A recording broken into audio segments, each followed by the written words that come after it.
Hello, everyone. I'm Jamie Flinchball, host of People Solve Problems, and today we have Ryan McCormack as our guest today. Ryan, how you doing? Can't complain other than the weather out here. How are you, Jamie? I'm great. My weather is windy. Yours is cold, so it's okay. We're both inside chatting on Zoom. Um, so, by way of introduction, Ryan is the director of operational readiness and optimization for the Wawanesa Mutual Company in Winnipeg. He's had over 2 decades in seeking to understand and apply principles that enrich the working lives of people who work in large organizations. You've worked in manufacturing, healthcare, management consulting, and insurance, and currently live in Winnipeg. So, beautiful city. And so, welcome to the show. Let's talk about problem solving. Let's do it. Um, so first, especially in your role, operational readiness and optimization, you get to touch probably a lot of different things in a lot of different teams. How do you talk? How do you think about your role in problem solving? Are you a sponsor, an owner, a facilitator, a coach? Does it change depending on the circumstances? Yeah, it definitely changes depending on the circumstances. But these days, primarily my role is more on the sort of consultant facilitator side, especially because I lead a team of folks who probably are more active in owning problem solving or being part of a team that's directly trying to solve a problem. Um, but quite often too, you also have to decide whether you're going to like how hands on or how hands off you're going to be on the problem solving. uh, Years ago I learned a bit of to call it a framework is pretty generous, but I remember working with a lady named Margie Hagany. She was part of the Healthcare Value Leader Network and then part of the Catalysis faculty at this point in time. She was pretty legendary for anyone who's worked with her. And she would always, start by asking questions to determine what your role should be. And those questions are usually in service to, understanding the capability of the people who probably own the problem, and the complexity of the problem.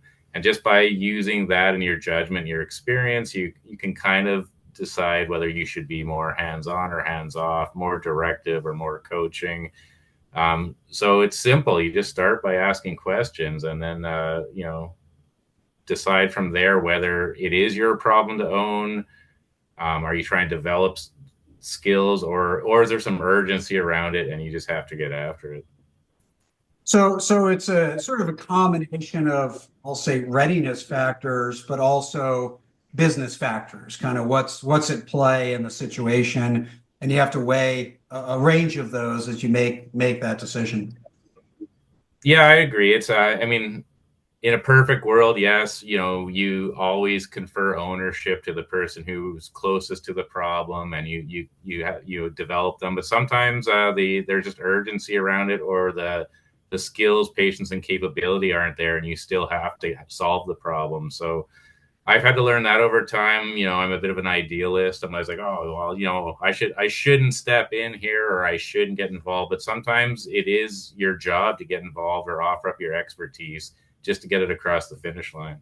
Yeah. I think that is a hard thing for an idealist to learn. Right? It You're is. a firefighter instructor, but at some point somebody has to grab the hose, and if the fire has to be put out.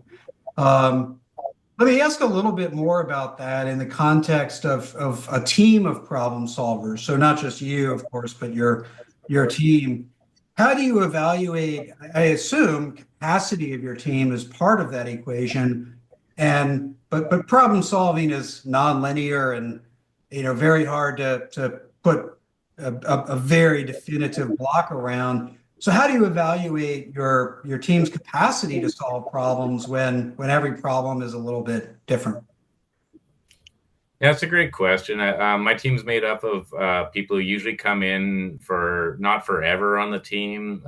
Ideally, they kind of rotate in and out, and we pull them from the operations. typically you find these people because you've seen them in action. They've been part of a problem solving team, or they've expressed an interest. So that's half the battle right there, is do they have the will? Do they love to solve problems? Is that, because that's really hard to teach in my experience. I generally believe most people do enjoy solving problems, but there are some that just want to come and punch the clock and go home at the end of the day, and they're great too. So yeah, I fortunately I don't have to teach a will or joy of solving problems. Um, there's a set of base capabilities that we focus on my team. It's kind of a mix of your technical problem solving skills and your people skills, but also your consulting and coaching skills. And different people have different needs and their journey on that, and it's my job to kind of assess where they're at on each of those, and whether it's me helping them with a specific capability or connecting them to the right person, resource, or supports to help them develop the other capabilities. My goal is just to make them a well-rounded problem solver, but also put them in situations where they can be successful. So sometimes that means matching them up with the right problem or the right area, the right personalities, which is great because it means I have to have a diverse group on my team. So that's not only great for adding flexibility to the team and the organization, but it's also great for me selfishly because I get to learn a lot more from people from different areas and different stripes. Yeah. I love how you frame that. It's hard to teach the will or the joy. So you sort of, recruit for that and Absolutely. want that already in place. You can teach them the skills. And I think that's really insightful how you framed it that way. There's a lot of people out there, a lot of companies out there that put together, I'll say, problem-solving teams in some degree. And one of the age-old debates in putting together a team like that is, do you want sort of people that are going to spend a long, long time there, meaning that's their career? They are a facilitator, trainer, coach of problem solving, and they just develop expertise, and that's what they do. Or let's rotate people in and out, give them some skills, send them back in the organization. And I thought I heard a hint of the strategy in there, but just to elaborate, could you tell me where you fall on that spectrum of the strategy for staffing your team and why that's the strategy? Yeah, I wouldn't say it's as deliberate as it's just practical. Usually organizations have limited budgets for these types of teams and these types of roles, and to keep it fresh but also to build capacity in the organization, it just makes sense to bring in good people and rotate them through. My strategy is always to get people into a role where they can exercise the greatest influence possible. Sometimes that does mean staying in a role as a facilitator, but quite often it means getting them into a leadership role where they can grow this outside. I get asked a lot. It's kind of a stock question, like, "Hey, what's the proudest accomplishment in your career?" And I'll tell you what, it's never the projects. Everyone forgets about those. It's never it's not ever even the problems you solve. It's really the people that you develop and you see go on to be successful. So I'm actually very proud that several people who've worked on my teams over the years at different organizations have gone into even C-suite roles at other organizations over time. And those are the types of things you stay connected with for a lifetime too. I'm still in contact with a lot of these people over the years. Just saw a couple last week that I hadn't seen in quite a while. And so for me, that's the most fulfilling part about my job completely, is seeing people go on and grow and develop into these great leaders. And the fact that I may have had even a tiny piece of that makes me very, very happy. Yeah. No, I mean, that is part of the growth, and it is very satisfying to see people that we supported along the journey and their own success. So let me ask more about process or methodology, really around the idea of collaboration, whether it's within the team you're putting together or between your team and another. How do you approach it, whether, both for yourself as an individual leader, but also more perhaps systematically with your team having to collaborate? That's a great question. I mean, it always it always starts with need, and it always starts with a shared problem. If you don't have that, it's really hard to manufacture, an alignment. It's really hard to manufacture real collaboration if we actually don't all agree that there's a problem we're even desperate to solve together. Mhm. Um, I've tried all those techniques, the burning platforms and the reason for action. And if it's not something we truly need and we don't believe that from the get go, it's always an artificial collaboration. So I really try to understand that at the beginning is, do we agree that we are desperate to solve this problem together? If we're not, it's going to be an uphill battle no matter how you collaborate. No matter whether you pull the dream team together or not, it's going to be really hard to get to come together and solve a problem systematically. There's a few things I think I've learned over the years, that mostly things that don't work. I'm pretty long on people's abilities to solve problems. Kind of goes with the role. I believe you get the right team enough time and support, they can solve pretty much any problem. I still believe that. There are some things early in my career that were pretty popular, like you want to have a mixture of folks along the adoption curve as part of the team. I'm here to tell you that has worked 0% of the time in my efforts to collaborate and solve problems. Bringing in people who are actively resistant or don't want to solve the problem never works. I've converted 0 people that way. Maybe it's because I'm not persuasive or charming enough, but I actually just think it's a bad strategy. So right off the bat, you have to look at who's available to solve the problem, and they have to be people who are excited about it, have the shared will and joy to solve problems. The skills, again, I think when you have enough people, you're going to cover off all the bases, so you don't need to have expert problem solvers filling the docket. And the other thing I've learned over the years is the importance of that sponsorship role.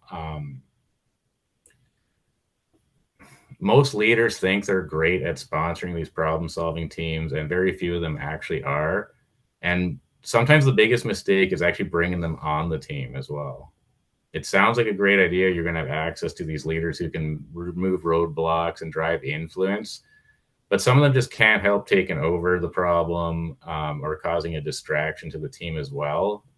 So that's another thing I've struggled with over the years is how do you get great sponsors, and then how do you keep them engaged with while continuing to empower the team to do what they have to do. Yeah. Those are great pragmatic insights around the nuance of, bringing people together. I think your acknowledgement of sort of 0% success rate on bringing, I think you used the word actively resistant, Yeah. people that mirrors my experience as well. There's one of my old partners, Denny Pauly, who ran all of manufacturing for Chrysler, grew up through the industry, and I'll say a crude way to say this, but he said, "Carry the wounded, shoot the stragglers," and his message was like, some people, they're just not worth bringing along because they are not going to make it. They're not going to catch up. And so maybe it may not be our problem to remove them, but we don't need to always invite them. And going to sponsors, I think that's vital. I don't think we talk about it enough. I actually recently worked on a video course and a white paper on good sponsorship, because it's like, just because you're a leader doesn't make you a good sponsor. And so you already shared one of the pitfalls, which is them taking over. In sponsorship, I just want to ask more around that. Do you focus more on just trying to find the right sponsor who will behave right, or do you try to guide them towards what a good sponsor does? I try to do both. Sometimes, sometimes you have to engage sponsors just because of their position or their influence as well, whether they're good sponsors or indifferent sponsors as well. So I always like to seek out one that I know is enthusiastic and reliable in this case. But so that also requires you knowing all the potential leadership sponsors, which is a lot of work. It's put a lot of work in to understand that. Again, I've had limited success, I think, quote unquote, educating leaders on how to become a sponsor. The great ones are already humble enough to actually ask that when you engage them the first time, and tell me what you need from me, tell me what the team needs from me. The ones that aren't going to be too interested in what I think being a sponsor is, or here, read the standard template, or check out this change management plan. So where I'm asked to support, I will, as much as possible, but I try not to be too preachy about it to a leadership sponsor who may be less engaged, because I find it turns them off. Yeah, but it's a pretty useful litmus test. I think you shared a pretty quick one, right? If they start by asking what help you need, then that's not a bad starting point. Yeah, you got a good one 99% of the time right there. Yeah. So let's dig into problem solving itself a little bit more. Let's talk about root cause analysis, or just getting to root cause. You work in a field with a lot of knowledge workers. It's heavily regulated. Probably a lot of ways in which it's a challenging environment. How do you approach really getting to I'll say workable root causes in the environment that you find yourself in? Yeah, it's tricky. A lot of the work, like you said, is knowledge work, which I'm a fan of Roger Martin's, where he describes these as decision factories and not a factory. In a shop floor, we both worked at shop floors. The advantages there, you can see it. Root cause emerges more quickly. In knowledge work, it's actually pretty rare that we have somebody measuring the quality of our decisions. It's pretty rare we even open up the black box or investigate the heuristics that people are using and evaluate decisions. So a lot of the traditional techniques of, hey, let's just ask why 5 times, or let's do a Pareto chart, aren't as effective in the decision factory, I've found over the years. And sometimes the impact of a change to the decision-making process could take a couple of years before you understand the outcomes. So with that being said, one of the better techniques for this is to understand what is our decision-making process. Most people don't even want to acknowledge that they have one. But the second you start unpacking, it becomes really clear that in a complex organization that is a decision factory, almost no one actually understands how decisions are made when you ask them. It's only once we have a common understanding of what the process is for making decisions that we start getting in, and these hypotheses start emerging, and that's where you can start playing with cause and getting into it. So it's not unlike a lot of the classic tools or A3 thinking. You do, what is the process for making the decisions? It's a lot different, I find, in knowledge work than manufacturing. Those very linear approaches and digging into multiple causes, or is it the machine, just don't yield the same results. Another challenge there is we often don't even understand what the quality of these decisions need to be. We're just busy making them. So it's really hard to assess root cause if we don't even agree on what quality looks like for a lot of these processes, a lot of this knowledge work. So I like to start there, actually, is just, how do we know we're making good decisions? How do we know we're doing them on time and at the lowest possible cost? But it's the quality conversation that gets people really thinking first about, wow, maybe there is something that causes all this rework, or maybe we've never even evaluated the quality of this decision. Why don't we just start there? And it doesn't even occur to people that there's a problem, let alone a cause. Yeah, I agree fully in knowledge work. Right? We tend to focus a lot on a process flow when the activity where you make a decision is really where it's make or break time and hard to measure and hard to see and um, all of that. Well, I really appreciate you sharing, a very pragmatic way, your experience and insight. These are real challenges that, most people out there share, and I'm sure they can benefit from some of your perspectives. So thanks, Ryan. Pleasure.